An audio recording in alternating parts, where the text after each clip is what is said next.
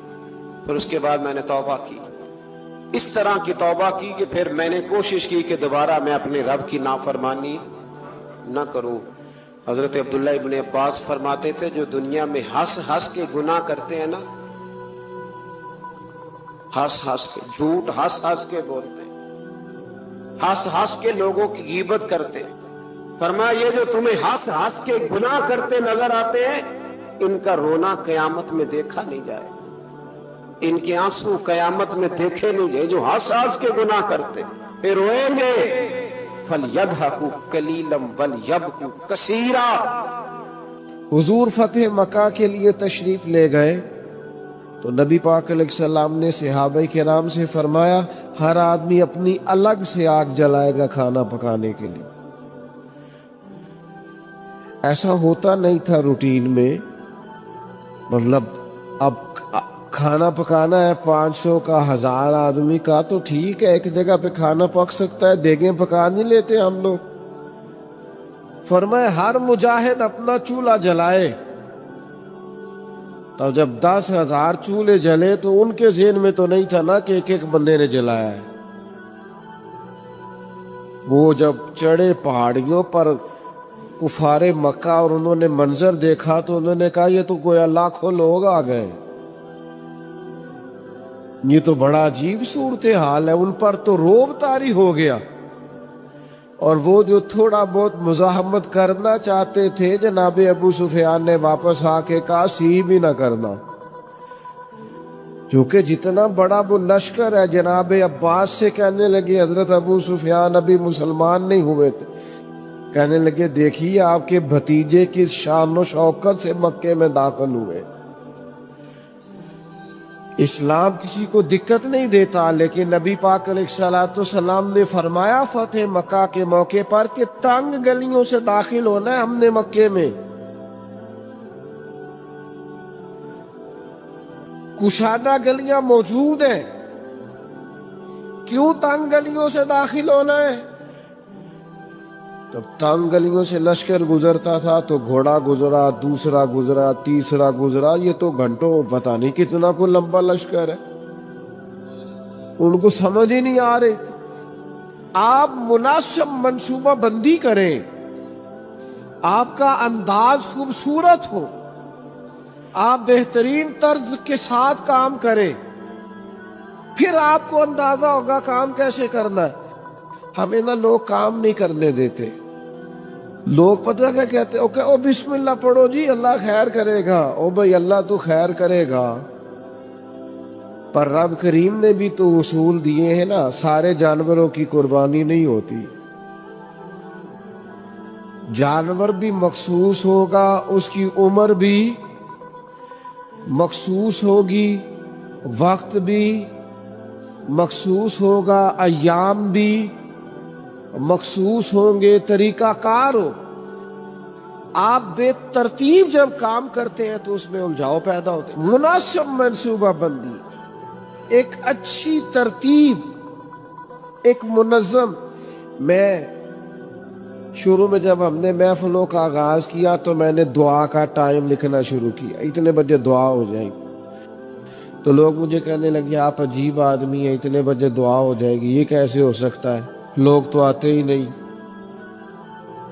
صرف 2 دفعہ ایسا ہوا ہے, زیادہ نہیں, کہ دعا کے بعد لوگ آئے اور انہوں نے کہا محفل ختم بھی ہو گئی. 2 دفعہ. پھر ان کو پتہ چل گیا کہ یہ واقعی ختم کر دیتے,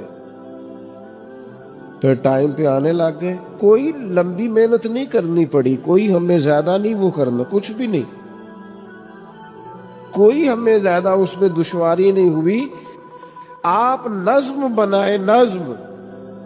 میں جن محافل میں شرکت کرتا ہوں دوستوں کو پتا ہے یہ ٹائم پہ آتا ہے, اور وہ تیار ہوتے ہیں, لوگ بھی ذہنی طور پر تیار ہوتے ہیں. آپ منصوبہ بندی بنائیں کسی چیز کی، آپ اس منصوبے کے مطابق چلیں، چیزیں ٹھیک ہو جاتی ہیں. لیکن ہمارے ہاں نظم ہی نہیں ہے، منصوبہ بندی نہیں، کسی کام کو کرنے کا کوئی طریقہ نہیں ہم وضع کرتے، ہماری ترتیب نہیں ہے. جب تک آپ مرتب نہیں ہیں، یہ ہمارے حکیم الامت مفتی احمد یار خان صاحب نعیمی، مفتی صاحب رحمۃ اللہ علیہ نے قرآن مجید کے ایک پارے کی ایک تفسیر ایک جلد میں لکھی ہے. ایک پارہ اور ایک جلد پڑھا ہے مشکات کی شرح کی. کسی نے ان سے کہا اتنا کچھ لکھا ہے آپ نے، پڑھا نہیں جا سکتا. تو فرمانے لگے صرف ایک کام کیا ہے، میں نے اپنے ٹائم کو مرتب کیا ہے. مفتی صاحب 1 بجے جمعے کی تقریر شروع کرتے تھے، اور جب وہ الحمدللہ سپیکر میں کہتے تھے، لوگ اپنی گھڑیاں ٹھیک کرتے تھے کہ 1 پورا بج گیا ہے. ہم کوئی ترتیب ہی نہیں، وقت کا ضیاع ہے. 2-4 چیزیں ایسی ہیں جن پر بالکل فوکس ہے لوگوں کا، وقت کو ضائع کرے، کوئی ترتیب نہیں. تو مناسب منصوبہ بندی. تیسری بات، اچھی نیت، مناسب منصوبہ بندی، اور تیسری بات سچی لگن. جب تک آپ میں لگن نہیں ہوتی، آپ تھوڑی دیر کام کر کے اکتا جاتے ہیں، مسلسل نہیں کر پاتے. یہ طلب جب پیدا ہوتی ہے، یہ لگن جب پیدا ہوتی ہے، پھر کام ہوتا ہے. آپ کے اندر لگن ہی نہیں ہے تو کام کیسے ہوگا؟ وہ تڑپ ہی نہیں ہے، کچھ کرنا ہی نہیں چاہتے، مزاج ہی نہیں ہے، کیسے کام ہوگا؟ کام ہو جاتا ہے، صرف اس کے لیے آپ مسلسل محنت کریں. مسلسل پتھر پہ پانی پڑے متصل تو بے شبہ گھس جائے پتھر کی سیل. پانی کا ایک قطرہ کبھی بھی سیمٹ میں سوراخ نہیں کر سکتا، لیکن اگر مسلسل گرتا رہے نا تو وہ سیمٹ میں بھی سوراخ کر دیتا ہے. پلستر والی پکی جگہ ٹائلوں والی میں بھی وہ گھس جاتا ہے. کیوں؟ کہ مسلسل ہے نا، استقامت ہے نا، لگن ہے نا، لگن سے کام کرے. وہ بہت سارے دوست آ کے مجھ سے کہتے ہیں میں بڑے ہی کام کیتے نے کوئی کامیاب نہیں ہویا. میں کہو بڑے چھاڑ دے تو ایک ہی کار، انہوں 4 دن چاج نال کار ٹھیک ہو جائے گا. بڑے کرنے کے چکر میں کوئی بھی نہیں ہوتا. ایک کرے، لگن سے کرے، محنت سے کرے، جد و جہد سے کرے، اپنی ساری صلاحیتیں لگا دے. آپ اس کے اندر پورے طور پر لگ جائیں، آپ مضبوط ہو جائیں گے، آپ کے اندر توانائی آ جائے گی. تو ایک تو اچھی نیت، مناسب منصوبہ بندی، اور پھر اس کے بعد لگن، اور پھر چوتھی بات کہ آپ اس کام کو جب آپ نے کر لیا، وہ پایا تکمیل تک پہنچ گیا، اب آپ نے کہنا ہے میں نے نہیں کیا، یہ میرے رب کریم نے کیا.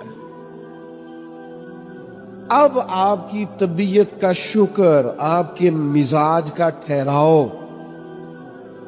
اب آپ کے اندر کی عاجزی، یعنی نبی پاک علیہ السلام 10,000 کا لشکر لے کر مدینہ طیبہ میں داخل تو ہو گئے،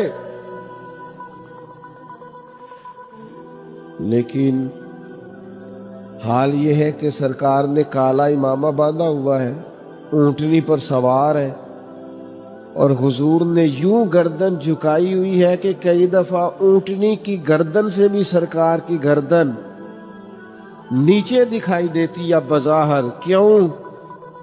کہ سرکار نے اپنا سارا اپنے رب کی بارگاہ میں جھکا دیا. کہ جو کچھ ہے مالک کا ہے. نیت بھی آپ کی ٹھیک تھی, منصوبہ بندی بھی آپ نے کی,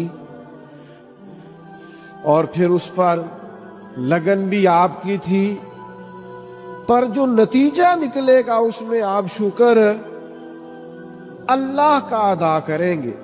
اور جب تک آپ اللہ کا شکر ادا نہیں کریں گے اتنی دیر تک محسوس نہیں ہوگا کہ آپ کی توجہ اللہ کی جانب ہے. قرآن مجید نے کہا لَئِن شَكَرْتُمْ لَأَزِيدَنَّكُمْ, اگر کرو گے نہ شکر تو میں نعمتوں میں اضافہ کر دوں گا. وَلَئِن كَفَرْتُمْ إِنَّ عَذَابِي لَشَدِيدٌ, اور اگر کفران نعمت کرو گے تو پھر میرا عذاب بھی بڑا سخت ہے. شکر کا مزاج ہو. حضور علیہ السلام نے فرمایا قیامت والے دن کہا جائے گا وہ حمد کرنے والے کہاں ہیں؟ تو کہا 70,000 بندہ کھڑا ہوگا تو رب فرمائے گا ان سے حساب نہیں لینا, انہیں بغیر حساب کتاب جنت میں بھیجنا. مالک یہ حمد کرنے والے کون ہیں؟ فرمایا یہ وہ ہیں جو ہر حال میں اپنے رب کا شکر ہی ادا کرتے. طبیعت پھر شکر والی ہو, مزاج اپنے رب کے حضور جھکنے والا ہو, یعنی نعمت ملنے پر یہ خیال نہ ہو کہ جناب یہ میری محنت کا نتیجہ ہے, آخر میں انسان کہے یہ میرے رب نے فضل کیا ہے اور مجھے عطا فرمایا ہے. حضرت نعمان بن بشیر رضی اللہ تعالیٰ عنہ بیان کرتے ہیں کہ نبی پاک علیہ السلام نے فرمایا نعمت کا اظہار کرنا شکر ہے اور نعمت کو بیان نہ کرنا یہ ناشکری ہے. عرض کی حضور میرے ایمان کی دلیل یہ ہے کہ میں زمین پہ کھڑے ہو کے آسمان کی طرف دیکھوں تو اللہ کے عرش کو بھی دیکھ لیتا ہوں. فرمایا میں بتا سکتا ہوں جنتی جنت میں داخل ہو رہے ہیں اور جہنمی جہنم میں جا رہے ہیں. کہو تو راز حیات کہہ دوں, کو نہیں سمجھ آئی تو اللہ کرے نہ آئے تو آنو سمجھ. وہ کہنے لگے کہو تو راز حیات کہہ دوں, حقیقت کائنات کہہ دوں, وہ بات کہہ دوں جو پتھروں کے دلوں کو بھی پاش پاش کر دے. لیکن وہاں سے زبان حال سے ارد گرد سے یہ آواز آ رہی تھی نہیں نہیں رہنے دے, یہی بہتر ہے کہ پردوں میں وہ پردہ پوش رہے, وہ اگر پردے اٹھا دے تو کسے ہوش رہے. فرمایا میں مومن ہوں تو ایمان کی علامت یہ ہے کہ زمین پہ کھڑے ہو کے دیکھوں تو اللہ کا عرش بھی دکھائی دیتا ہے. یہ حضور کے سامنے بیان کیا صحابی. آپ کیا سمجھتے ہیں ایمان معمولی چیز کا نام ہے؟ تو میرے عزیز ایمان کی مضبوطی حاصل ہوتی ہے قرآن مجید پڑھنے سے. پھر ارشاد فرمایا وَعَلَىٰ رَبِّهِمْ يَتَوَكَّلُونَ, وہ اپنے رب پر بھروسہ کرتے ہیں.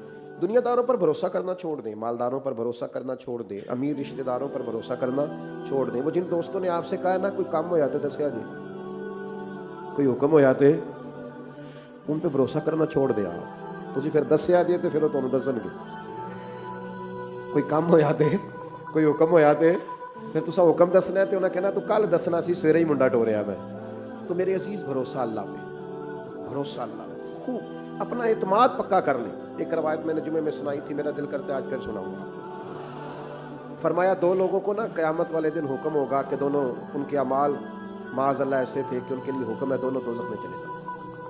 ایک نے دوڑ لگا دی, بھاگتا ہوا جا رہا ہے جہنم کی طرف. دوسرا 2 قدم اٹھاتا ہے پھر پلٹ کے پیچھے دیکھتا ہے, پھر 2 قدم اٹھاتا ہے پھر پلٹ کے پیچھے دیکھتا ہے. دونوں کو واپس بلا لیا, دوزخ کا دروازہ آ گیا, بلا لیا.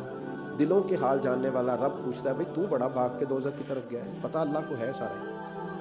پوچھتا ہے تو بڑا بھاگ کے گیا ہے, تو وہ بڑا رند مزاج اور بڑا انوکھا آدمی تھا. کہنے لگا مالک تیری زندگی میں مانی نہیں, تو آج تو نے حکم دیا دوزخ میں جاؤ, تو میں نے کہا چلو ایک ہی مان لو, رب کی طرح دوڑ کے جاتا ہوں, دوڑ کے جاتا ہوں. چلو مانو, حکم تو رب کا ہے نا, چلو جو بھی ہے اللہ نے حکم دیا ہے نا, تو جس بات کا بھی دوڑ گیا.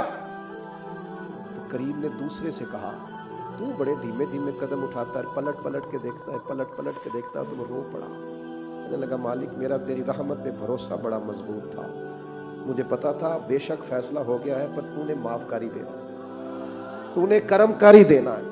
کریم جب غالب آتا ہے تو کرم کاری دیتا ہے.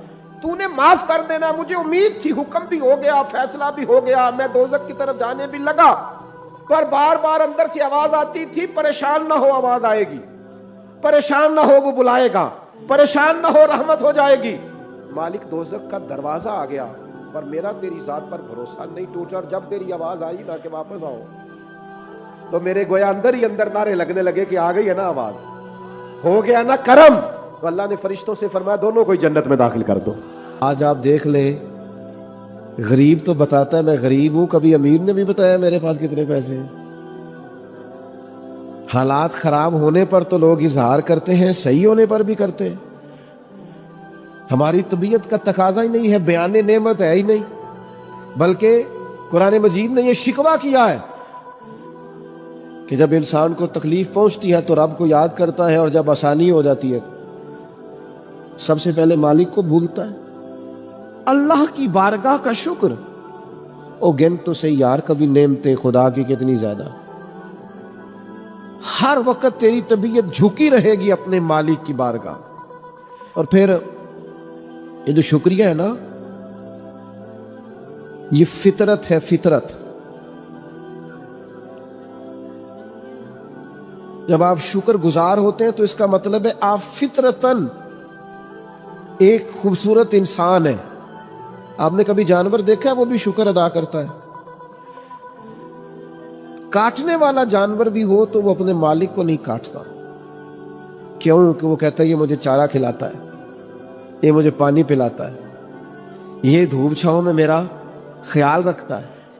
یعنی آپ کا پالتو جانور کاٹنے والا بھی ہو اور آپ اس کا زخم بھی صاف کر رہے ہو تو وہ آپ کو کاٹتا, یعنی جانور بھی کہتا ہے کہ یہ میرا محسن ہے, اور وہ محسن کا شکریہ ادا کرتا ہے. شکریہ ادا کرنا تو فطرت ہے. نبی پاک علیہ السلام نے فرمایا جس نے لوگوں کا شکریہ ادا نہیں کیا اس نے اللہ کا بھی کوئی نہیں کرنا. مزاج تشکر والا رکھنا, یعنی قرآن مجید نے کہا, رب فرماتا ہے میرا بھی شکر ادا کرو اور اپنے والدین کا بھی شکریہ ادا کرو. جو دعا سکھائی ہے وہ دعا بھی شکریہ والی ہے. وَقُلْ رَبِّ ارْحَمْهُمَا كَمَا رَبَّيَانِي صَغِيرًا. یا اللہ ان دونوں پہ رحم فرما, جب میں چھوٹا تھا تو انہوں نے میری پرورش کی تھی. یعنی یہ دعا بھی شکر کے طور پر ہے کہ مالک انہوں نے مہربانی بڑی کی ہے. شکر فطرت ہے. اگر آپ شکر گزار نہیں ہیں, مزاج آپ کا شکریہ والا نہیں ہے, یہاں نا بڑا مشکل آگے ہو گیا ہے لوگوں کے لیے. تشکر نہیں, طبیعت ہو, وفاداری نہیں, مزاج نہیں. میرے بھائی شکر کی طبیعت, شکر کا مزاج, آپ مزاج شکر والا پیدا کریں, طبیعت شکر والی. میں نے زندگی میں صرف ایک ہی چیز محسوس کی ہے کہ یار جتنی نعمتیں ہم ان کا شکر ادا کرنے کی طاقت ہی نہیں رکھتے. مزید کا سوال تو تب کرے نا کس منہ سے مزید مانگے, جو ہے ان کا شکر ہی نہیں ادا ہو پا رہا, شکریہ ہی نہیں ادا کر پاتے. تو پہلی بات تو یہ کہ اچھی نیت اپنائیں, دوسری بات یہ کہ منصوبہ بندی کریں, تیسری بات یہ کہ لگن سے کام کریں, چوتھی بات یہ کہ جب کام ہو جائے تو پھر اپنے رب کا اور خوب ادا کریں, اور خوب ادا کریں, اور اپنے دل کو پورے طور پر تیار کریں, اور ذہن سازی کریں اپنی کہ میں نے اپنے مالک کا شکر ادا کرنا ہے, اور اس کے لیے کوشش کریں. آپ دیکھیں ہمارے نبی کریم صلی اللہ تعالی علیہ وآلہ وسلم کا طریقہ مبارکہ حضرت عائشہ صدیقہ فرماتی ہیں, ترمذی میں حدیث ہے, فرماتی ہیں کچھ دیر سرکار میرے بستر میں آرام فرما ہوئے, پھر حضور نے نماز کی نیت باندھ لی تو قیام میں بھی سرکار نے آنسو بہائے, رکوع میں بھی آنسو بہائے, سجدوں میں بھی آنسو بہائے. تکمیل نماز پر میں نے عرض کی یا رسول اللہ, اللہ آپ کے صدقے اگلے پچھلوں کو معاف کرے, اتنا زیادہ آنسو بہانا. تو فرمایا افلا اکون عبدا شکورا, میں رب کا شکر گزار بندہ نہ بنوں. یہ شکر کے آنسو ہیں جو رکوع میں بھی ہیں, جو سجدے میں بھی ہیں, جو قیام میں بھی. تو میرے بھائی کبھی شکر کے آنسو بھی بہا, کبھی شکر کا رکوع بھی کر, کبھی شکر کا سجدہ بھی کر, کبھی شکر کا قیام بھی کر, کبھی شکر کے نفل بھی پڑھ، اس لیے کہ اللہ تبارک و تعالیٰ نے خاص رحمت کی ہے۔ ہمارے ہاں بے چینیاں اس لیے بڑھتی ہیں کہ جو نعمتیں ہوتی ہیں ان کی قدر نہیں ہوتی، جو نہیں ہوتی ان کی طلب ہوتی۔ تو اسلام کے اندر لا متناہی اجر ہے، لا متناہی، لیکن شرط یہ ہے کہ حسن نیت ہو، مقصد کی لگن ہو، زبردست منصوبہ بندی ہو، پھر اپنے رب کے حضور جھکنے کا مزاج۔ نبی کریم علیہ السلام نے فرمایا بندہ جب آ کے کہتا ہے نا یا اللہ میں بھول گیا تھا، غلطی ہو گئی، ابن لفظ اذا طرف مان جو گیا ہوں، مان جو گیا، غلطی ہو گئی، جب کہتا ہے نا میں بھول گیا، ثم تابا، پھر وہ توبہ کرتا، تاب اللہ علیہ، اللہ دیر کرتا ہی نہیں، فوراً توبہ کو قبول فرما لیتا۔ ہمارے ہاں نا کچھ لوگ تو تباً سخت ہیں، اللہ معاف فرمائے، اور کچھ رد عمل کے طور پر سخت ہو گئے، کچھ باتیں دلوں میں بیٹھ گئی ہیں جنہوں نے طبیعتوں کو سخت کر دیا ہے۔ کبھی کہیں آپ بہو سے کہ چلو بوڑھی ساس سے اگر کبھی کوئی بات سخت نکل گئی ہے تو معاف کر دے، وہ تیار نہیں ہوتی، وہ کہتی ہے تمہیں پتہ نہیں میرے ساتھ کیا کچھ ہوا۔ کبھی ساس سے کہا جائے نا چلو بھول گئی تھی بچی تو آپ درگزر کر دیں، تو کہتے ہے تمہیں پتہ نہیں میرے اندر سختی کتنی آ گئی ہے، دکھ کتنے بیٹھ گئے۔ ہم طبیعتوں میں سختی کر بیٹھے، ہمارے دل دھڑکتے ضرور ہیں لیکن صرف اپنے بچوں کے لیے، ہمارے سینوں میں درد اٹھتا ضرور ہے لیکن صرف اپنوں کے لیے۔ ہم نے نا 2 4 5 6 باتیں جمع کر کے ان پر پورا ذہن بنا کے سخت ہو گئے ہیں، طبیعتیں سخت ہیں۔ کہ سبھی موجود تھے اور سب کے سامنے قبر بنائی گئی اور قبر میں رکھا گیا اور قبر کو بند کیا گیا۔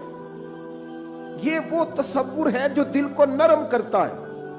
یعنی وہ اورنگزیب عالمگیر نے دنیا سے جاتے ہوئے کہا تھا کہ میرے دونوں ہاتھ کفن سے باہر نکالنا، لوگوں کو پتا چلے اتنا بڑا فرما روا دنیا سے جا رہا ہے اور خالی ہاتھ جا رہا ہے، کچھ لے کر کے ساتھ نہیں جانا، کچھ بھی۔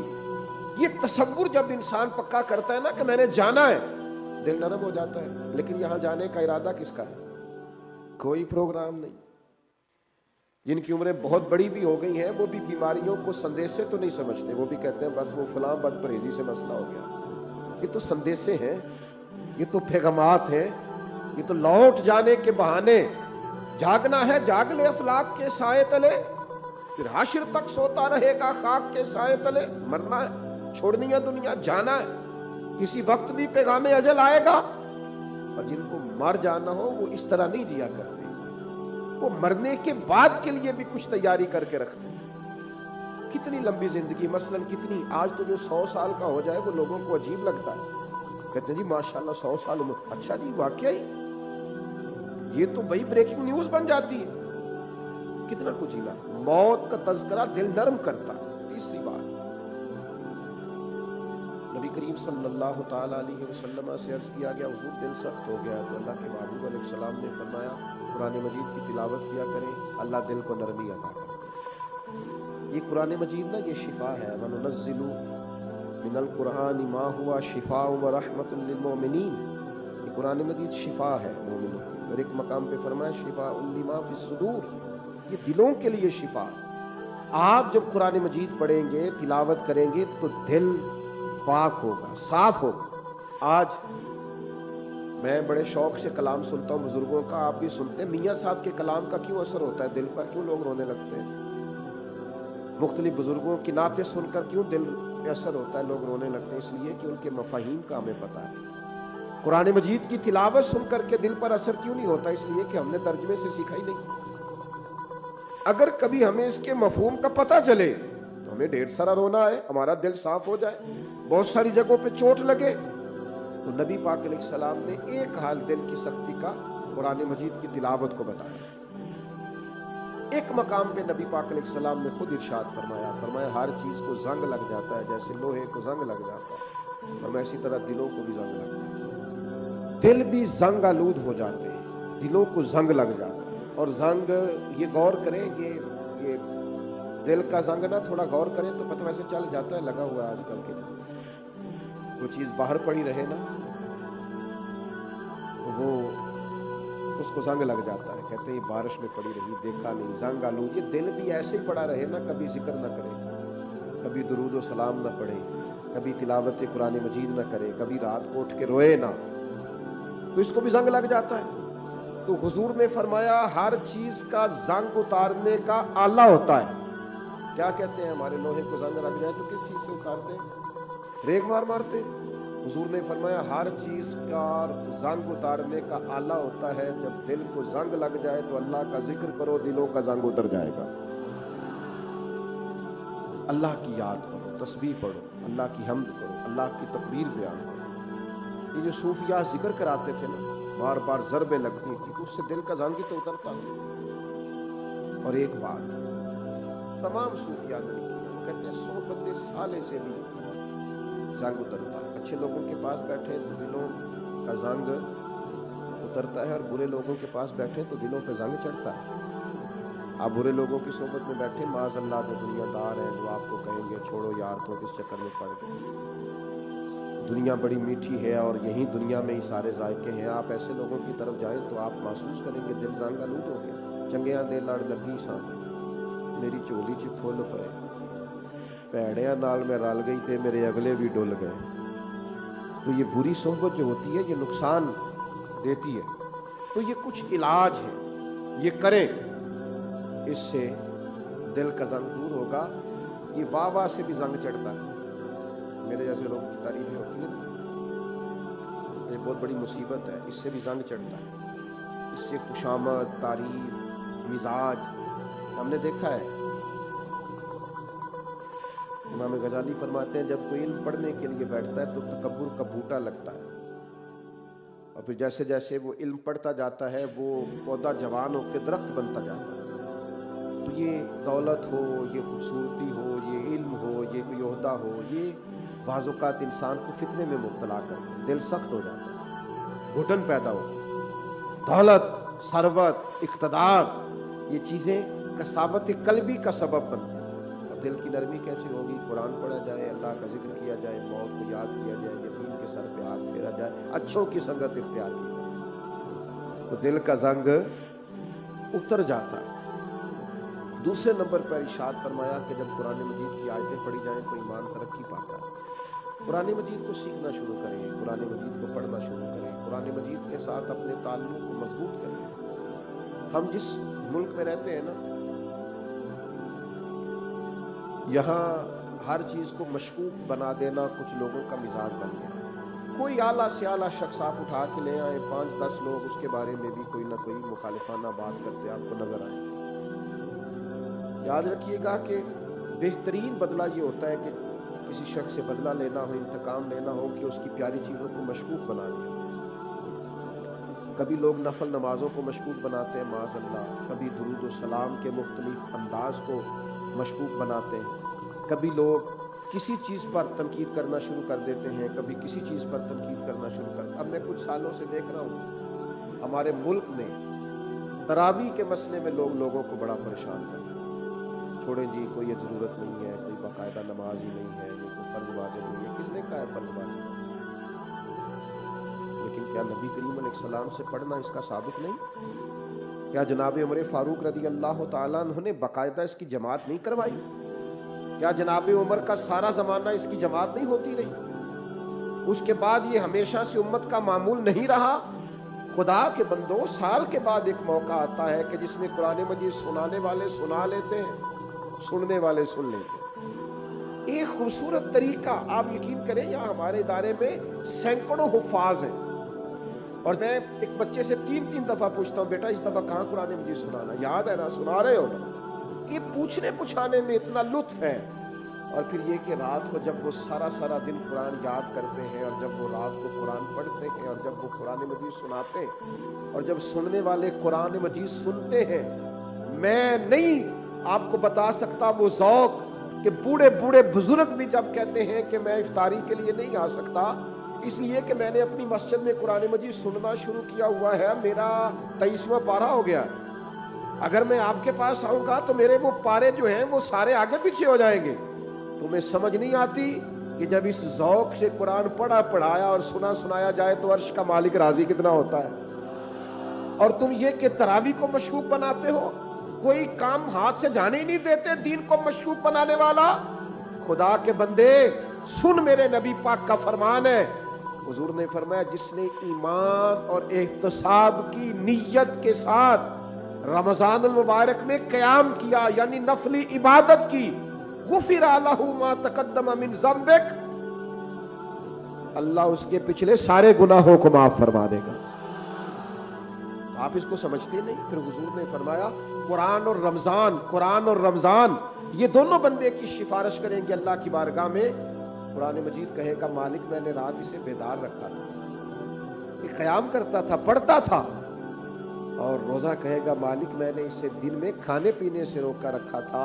یہ دونوں مل کے شفاعت کریں گی اور اللہ تعالیٰ یہ عمل کرنے والے کی بخشش فرما دے گا۔ دوستو، اگر آج کے اس بیان نے آپ کے دل کو چھو لیا ہو، اگر اس بات نے آپ کے دل کو تھوڑا سا سکون دیا ہو، تو اس ویڈیو کو لائک ضرور کریں اور پیر اجمل راضا قادری بیان ٹی وی کو سبسکرائب کر کے بیل آئیکن دبانا نہ بھولیں۔ اس چینل پر آپ کو ملتا رہے گا دل کو سکون دینے والا بیان، زندگی کو صحیح راہ دکھانے والی نصیحتیں اور اللہ سے جوڑنے والی باتیں۔ اس بیان کو اپنے دوستوں، گھر والوں اور چاہنے والوں کے ساتھ شیئر ضرور کیجیے۔ ہو سکتا ہے آپ کے ذریعے کسی پریشان دل کو سکون مل جائے۔ اللہ ہم سب کو عمل کی توفیق عطا فرمائے، آمین۔ ہم نے خرچ کرتے ہیں یہ کتاب ان لوگوں کے لیے۔ دوسری جگہ قرآن مقدس میں اللہ تبارک و تعالیٰ نے پھر ارشاد فرمایا حافظوا علی الصلوات والصلوات الوسطی وقوموا للہ قانتین۔ پتہ ہے کسی کو؟